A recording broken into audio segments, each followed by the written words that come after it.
Talk about China's defense companies. They have been in the spotlight over the past week. Investors were making big bets on Chinese companies. Their shares were soaring.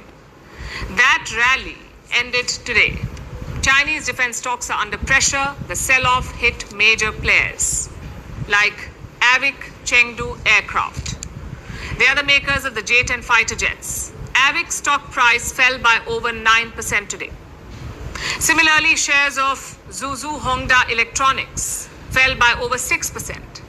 This company makes the PL-15 missiles. Now, Pakistan has both systems in its arsenal, the J-10 fighter jet and the PL-15 missile. Pakistan uses both. They were deployed against India last week.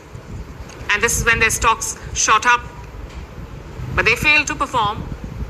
And then the fighting stopped. So investors who had bet on a longer conflict lost money. Their bet failed.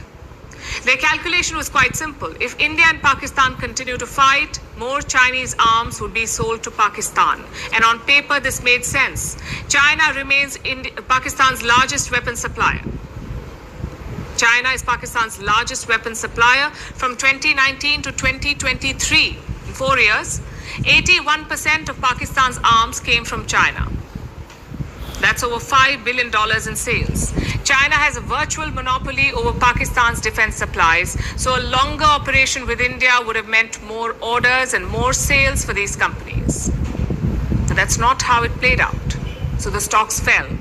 A bigger worry, though, is how the Chinese weapons performed or failed to perform, especially the PL-15 missile. This was used in combat for the first time last week, the PL-15. Pakistan fired several Chinese missiles at India. None of them hit the mark. India's air defenses intercepted almost all of them. Several pieces of the Chinese missile landed on Indian soil. In at least one case, an entire missile came down nearly intact. It was found in the Indian state of Punjab. You can see the pictures. This is a border state in North India. And since then, missile debris has been recovered from multiple locations in India. There are new photographs almost every day. They show the rear body of the missile and its guidance section. Again, these parts appear to be intact as if the missile never went off. There could be several explanations for this. Maybe Pakistani pilots did not fire the missile correctly, or the missile lost power, or it was shot down, or it just missed the target. Whatever the reason, the result was the same.